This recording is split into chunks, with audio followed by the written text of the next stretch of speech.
vrlo je zahtjevan u proizvodnji, to je liker destilat. Radi se o destilatu lista maraske i destilatu vina maraske. To su dva odvojena procesa koji se moraju raditi.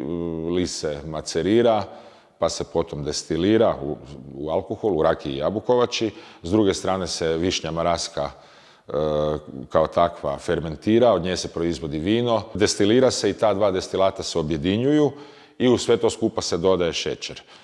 To je stvarno onako jedan specifičan, zahtjevan, dugotran proces proizvodnje.